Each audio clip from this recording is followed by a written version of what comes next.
मित्रांनो, स्वागत आहे तुमचं आपल्या YouTube एज्युकेशनल चॅनलवरती। तर ही जी सीरीज आपण मराठी व्याकरणची सुरू केलेली आहे त्यामधलं आजचं हे चौथं लेक्चर आहे। मित्रांनो, आजच्या लेक्चरमध्ये आपण काय पाहणार आहे, जोडाक्षर।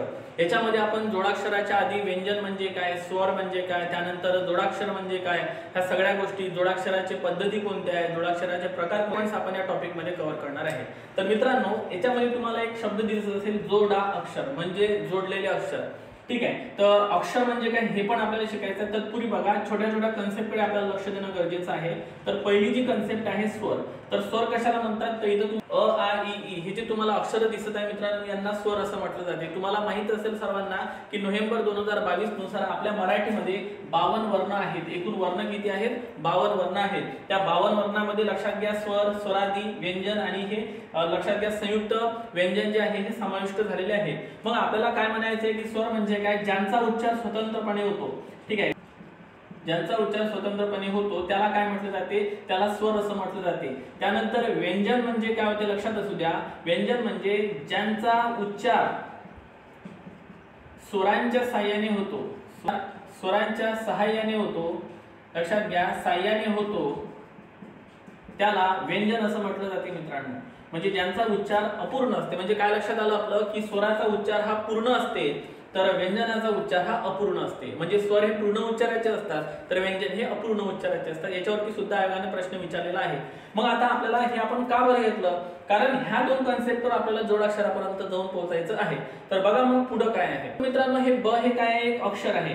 म्हणजे अर्धा ब प्लस अ असा हा ब बनलेला आहे। म्हणजेच काय बनलेला आहे बघा, ब हे काय आहे, व्यंजन आहे, ब हे काय आहे, व्यंजन आहे, आणि लक्षात घ्या अ हे काय आहे, स्वर आहे। म्हणजेच काय लक्षात आलं, तुमच्या व्याख्या काय लक्षात आली की व्यंजन प्लस स्वर, ब हे काय झालेलं आहे, अक्षर आहे। ठीक आहे, म्हणजे अक्षराची व्याख्या काय झाली, तुम्हाला जर पेपर मध्ये विचारलं की अक्षर म्हणजे काय, तर तुम्हाला उत्तर द्यायचं आहे व्यंजन प्लस स्वर काय तयार होते, व्यंजन प्लस स्वर अक्षर तयार होते।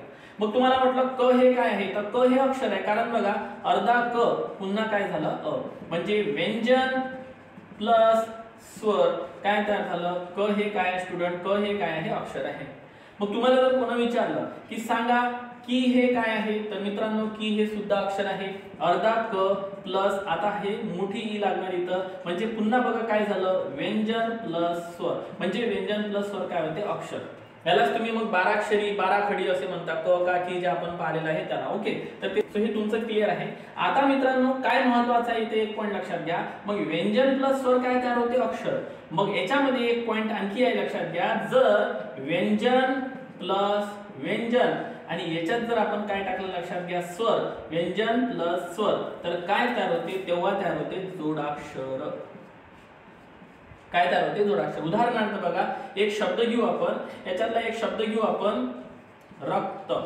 हा एक शब्द घेतलेला आहे मित्रांनो, याची फोड कशी होणार, अर्धा र प्लस अ प्लस क प्लस त आणि अ। मग आता बघा, हा र झाला व्यंजन, अ झाला स्वर, व्यंजन प्लस स्वर अक्षर, म्हणजे र हे अक्षर झालं।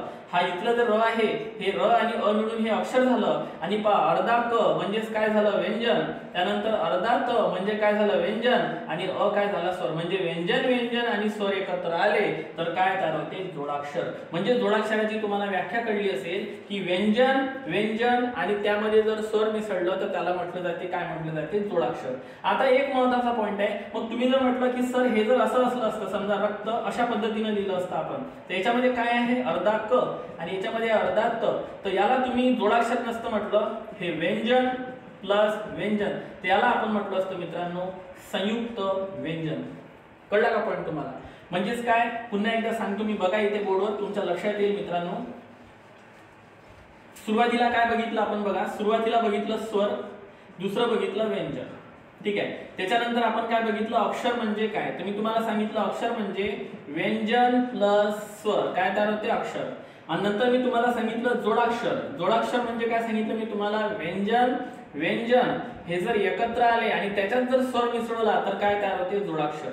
आणि मी तुम्हाला पाचवी कन्सेप्ट कोणती सांगितली, आता ती सांगितली संयुक्त व्यंजन। आणि संयुक्त व्यंजन म्हणजे मी काय सांगितलं, फक्त व्यंजन प्लस व्यंजन एकत्र आलं तर याला म्हणायचं आहे संयुक्त व्यंजन। जसं जर अर्धा क आणि त्याला असा त जर लावला म्हणजे अर्धा क प्लस त, हे काय झालं मित्रांनो, हे झालं संयुक्त व्यंजन। पण याच्यामध्ये जर आपण अ टाकला, अर्धा क प्लस त प्लस अ, तर आता हा पूर्ण असा रक्तामधला त बनते. म्हणजे व्यंजन व्यंजन स्वर काय तयार झालं, जोडाक्षर. म्हणून याला जोडाक्षर म्हणायचं आणि याला संयुक्त व्यंजन म्हणायचं. आणखी एक पॉइंट आहे संयुक्त व्यंजनामध्ये. आता हा क आणि हा त बघितला तर हे वेगवेगळे झाले, परंतु मित्रांनो एक द्वित्त नावाची कन्सेप्ट आहे मराठीमध्ये, द्वित्त.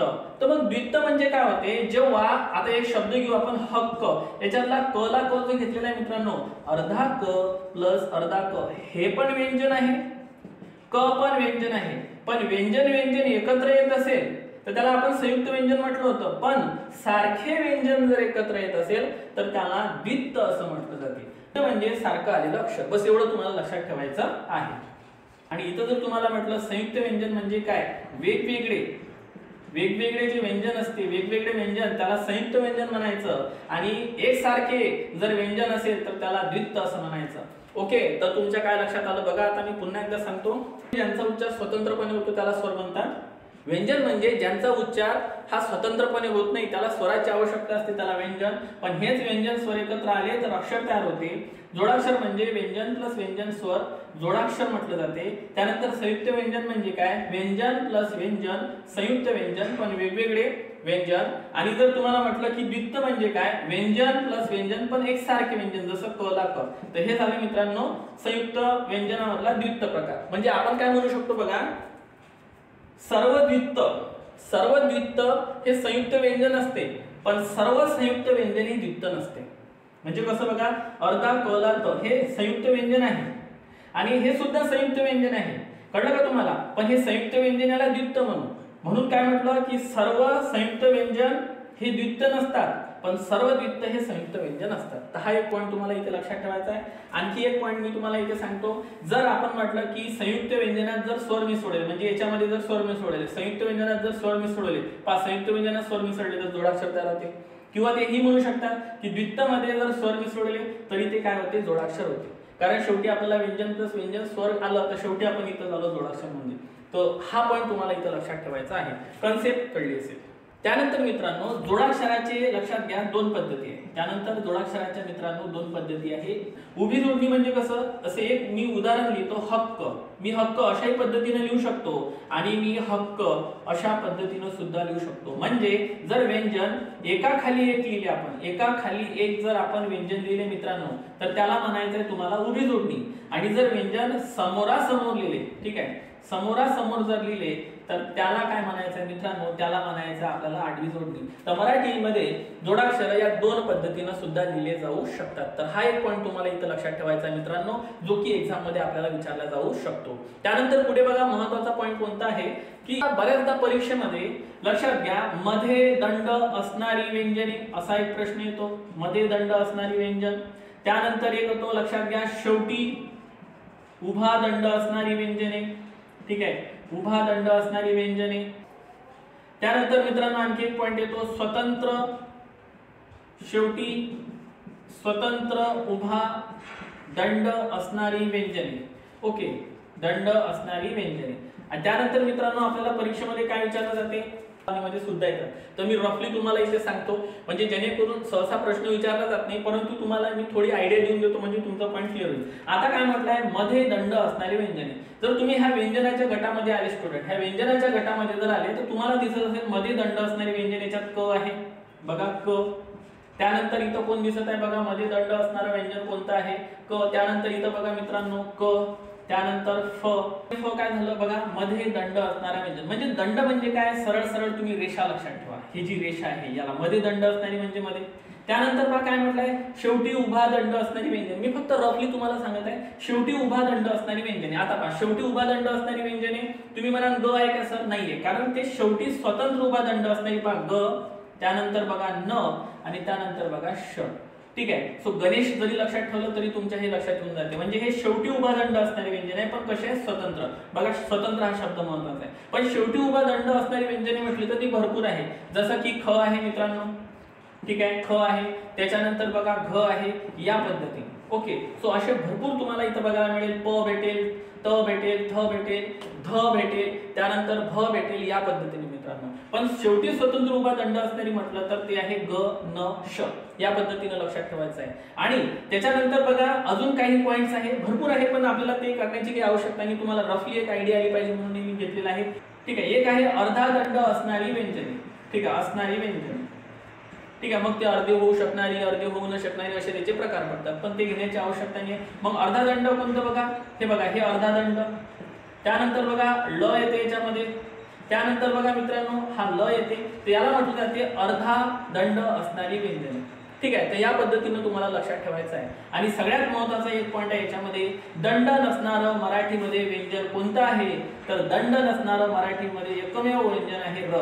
याला कोणत्याही प्रकारचा दंड नाही, कोणत्याही प्रकारची रेष नाही. म्हणून दंड नसणारं मराठीमध्ये कोणतं व्यंजन येते त्याचं उत्तर असणार आहे र. हा पॉइंट लक्षात घ्या. आणि र ला मित्रांनो कंपित वर्ण असं सुद्धा म्हटलं जाते. तुम्ही र म्हणा, व्हायब्रेशन झाल्यासारखं वाटते म्हणून र ला कंपित वर्ण असं सुद्धा म्हटलं जाते. तर ही एक रफ आयडिया मी तुम्हाला इथे दिलेली आहे. तर मित्रांनो हे मध्ये उभा दंड असणारे जर असे प्रश्न आले, बघा प्रश्न कसा आहे तुम्हाला सांगतो इथे बघा.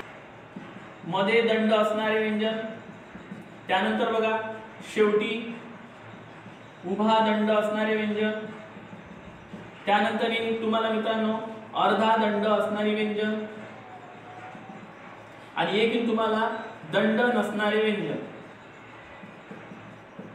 आणि मग तुम्हाला म्हटलं जाईल जोड्या लावा. तर काहीच टेन्शन घ्यायचं नाही, सरळ सरळ चेक करायचं आहे. मध्ये दंड असणारं कोणतं आहे बघा, क असं एखादा ऑप्शन असेल पेपर मध्ये. शेवटी उभा दंड असणारी, तर याच्यातलं एखादा ऑप्शन घ्या घ. त्यानंतर अर्धा दंड असणारी, पुन्हा घेऊ आपण ल, अर्धा दंड आहे. आणि दंड नसणारं व्यंजन त्याच्यामध्ये ऑप्शन असेल र. तर अशा पद्धतीने हे इकडे तिकडे असणार आणि म्हणून तुम्हाला जोड्या लावा. बस हे एवढ्या पुरतच आपल्याला हे पाठ ठेवायचं आहे. तर मित्रांनो या पद्धतीनं हे महत्त्वाचं जे लेक्चर होतं ते आपण इथं कंप्लीट केलेलं आहे. जोडाक्षर हे लेक्चर तुम्हाला कसं वाटलं मला नक्की कमेंट बॉक्समध्ये सांगा आणि आपल्या व्हिडिओला लाईक करा. Take care and thank you so much.